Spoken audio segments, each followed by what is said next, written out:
deer fat soap. Well, hey folks, I have another sort of hunting related project for you today. Sort of hunting related. We're making venison soap. So if you butcher a deer, you know there are big hunks of fat on it. You also know that you don't want to eat that fat, you want to get rid of it. Part of what makes it disgusting is also a property that makes it great for soap, because it's very hard at room temperature, makes a nice firm bar, so you can have a real mild, creamy soap, but it doesn't get all mushy and turn to goo on you. So normally I would mix the deer fat with some vegetable oil to make my soap, and there's sodium hydroxide lye, which is what converts the fat molecules to soap.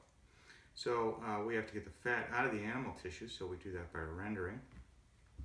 We'll put that in a big pot of boiling water. You know, when you cook bacon in a frying pan and the fat comes off, that's rendering.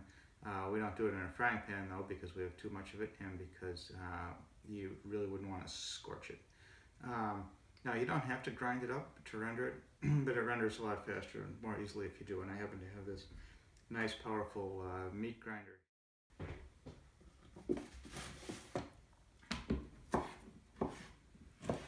This whole soap making process, by the way, is very messy and sometimes a little bit smelly. So if you share a home with someone who's not into that, do it when they're not around. This process is not for the squeamish.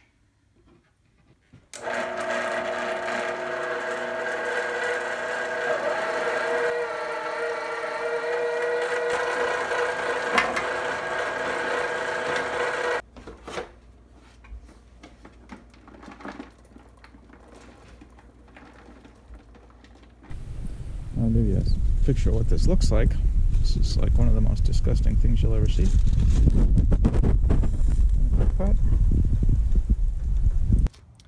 Okay, here we go. We'll pour one load off of this.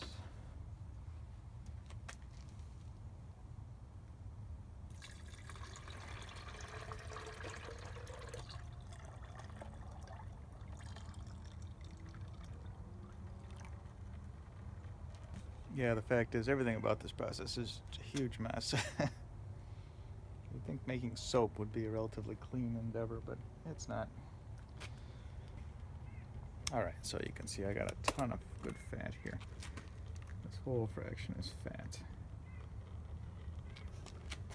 And the water is just decanting off the bottom.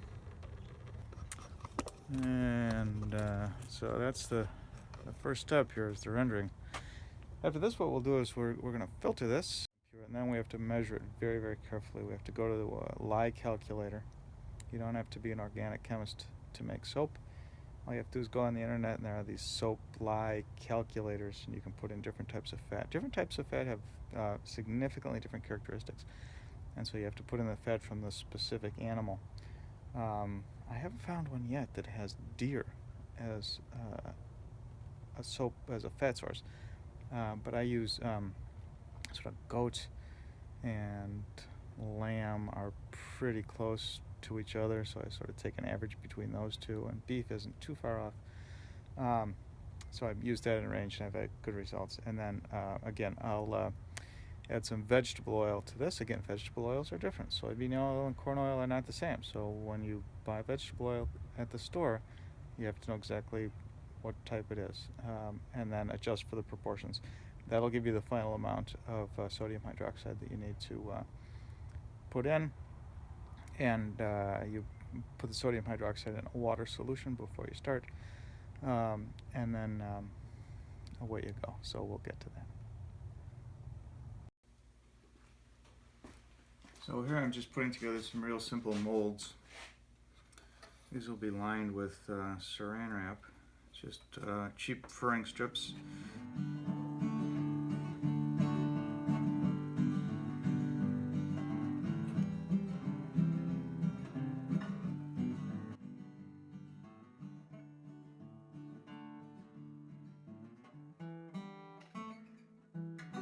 Well, I'm going to melt this and run it through an old t-shirt here.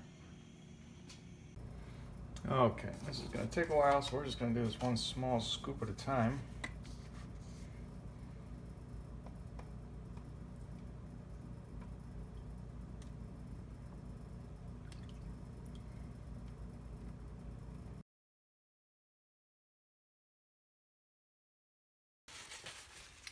Alright, so now we've got the pure fat. Looks like a cake or something. So we've got the pot on there.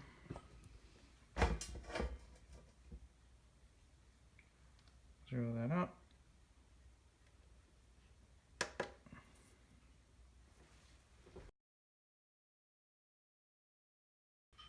$16.47.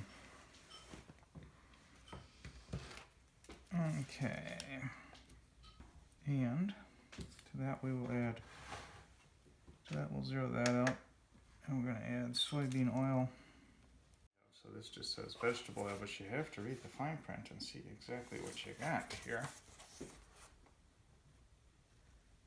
That's actually soybean oil.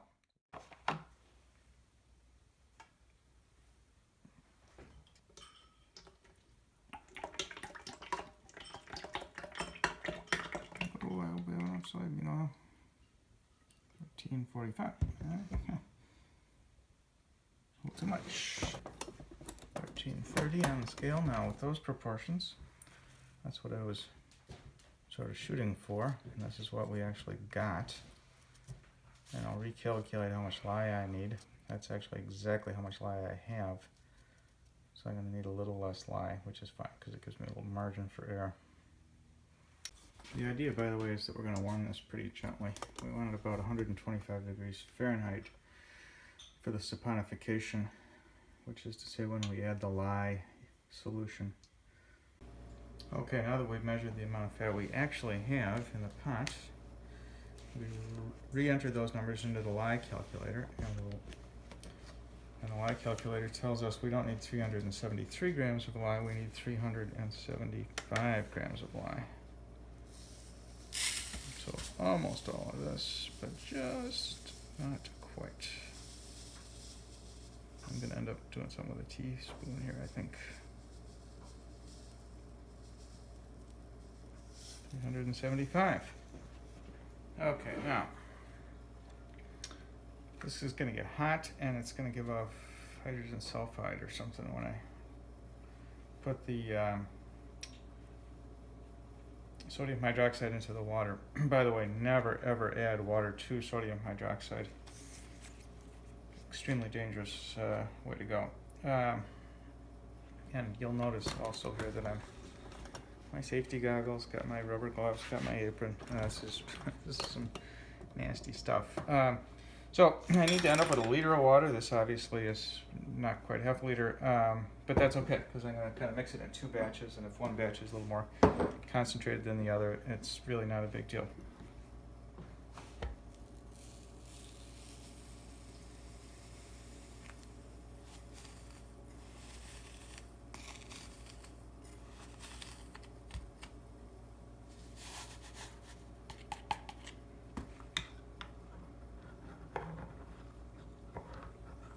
And out into the garage we go with this.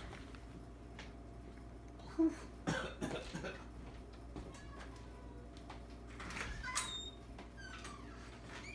now we'll do the second batch.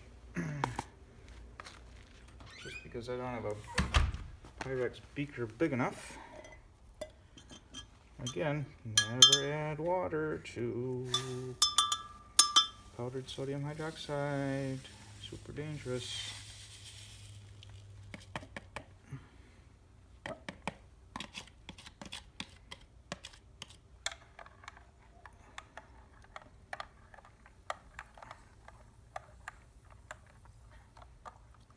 Yeah, it doesn't really give off an odor. You don't really smell anything until all of a sudden you realize you've got it in your lungs and you feel a very strong urge to cough. Very strong urge, very strong sense that something's not good. Anyway, alright, so we'll need to let that dissolve. Poof.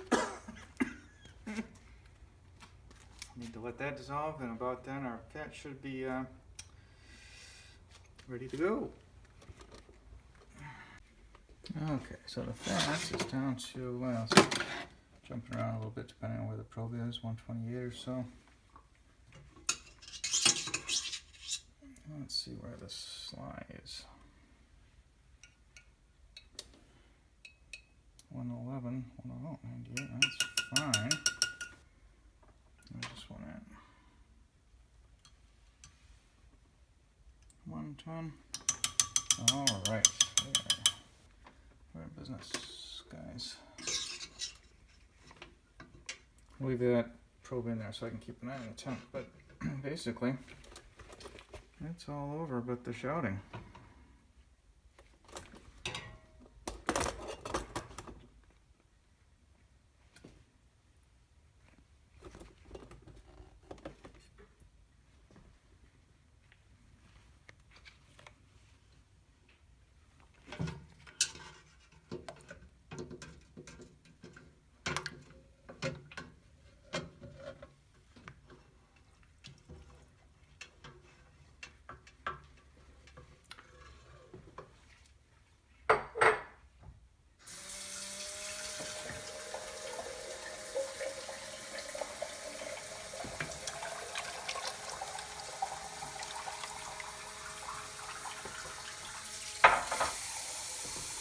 Okay, let the saponification begin. You see instantly change in color there.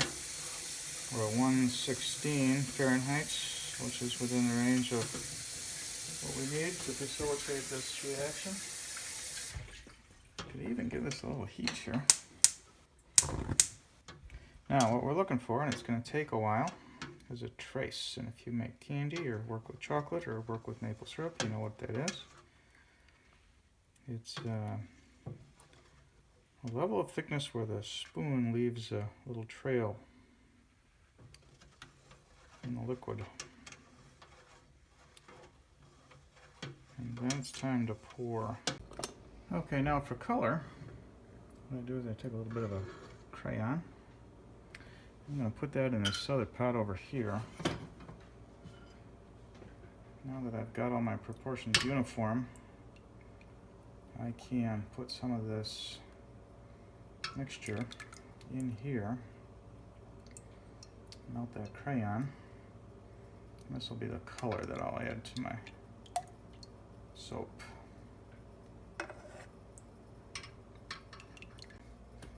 And my crayon's melting.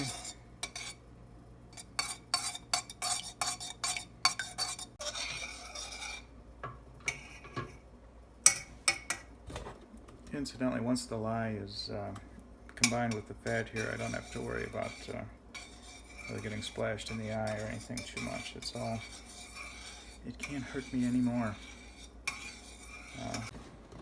So when the time comes, we'll have to move pretty quickly because it will harden and set up, whether we want it to or not. So the plan will be to transfer, just pour right out of the big pot and directly into these molds I have set up that you saw me set up previously. And then I will use the second pot full of the color and pour a streak of color into each one, and then I'll make little curlicues to make it all pretty. Okay, well that took a whole lot longer than expected. I think we can say we're at trace. You see how that sort of builds up in front of the spoon there?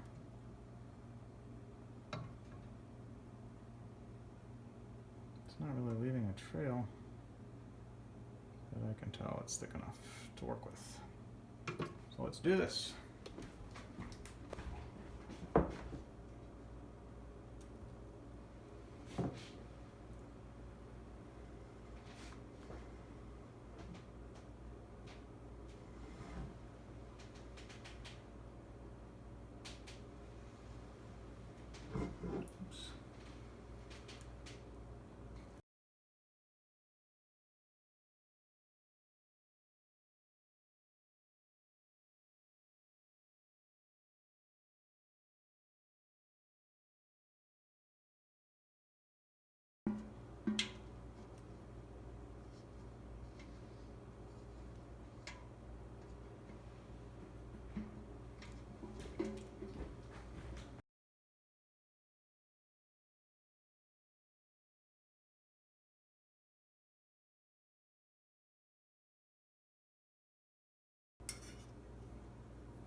Well, I gotta say, it seemed a little dicey there at some points, but looks like it's gonna come out really well.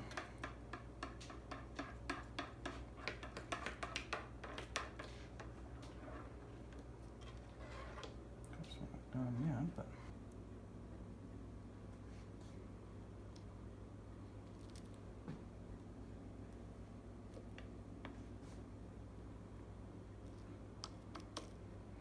now we'll cover it up with styrofoam to hold the heat in so that it cools slowly. And in about 4 weeks, it'll be done. 4 weeks, you say? Yes, because it has to cure. The chemical reaction will continue as it cures. Well, it's been about 5 hours here, so I think we can take a peek and see what we got. Certainly looks pretty.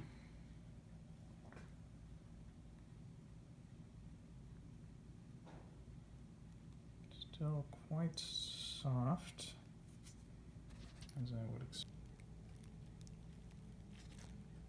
Yeah, I think we better just let this sit overnight. Firm up. Okay, I am back with our Deer Fat soap. So when I checked this the following morning after I poured it into these molds, I found out that it was much softer than my other batches had turned out. I actually tried to take this piece out of the mold and it sort of broke. So I let it cure. I just let it sit in the molds for about 10 days here. And now it's much better. It's really firmed up. Now it's a solid piece that I can handle. And so really the only remaining step is to take it out of the molds, cut it up into little bars, and again we'll let that continue to cure.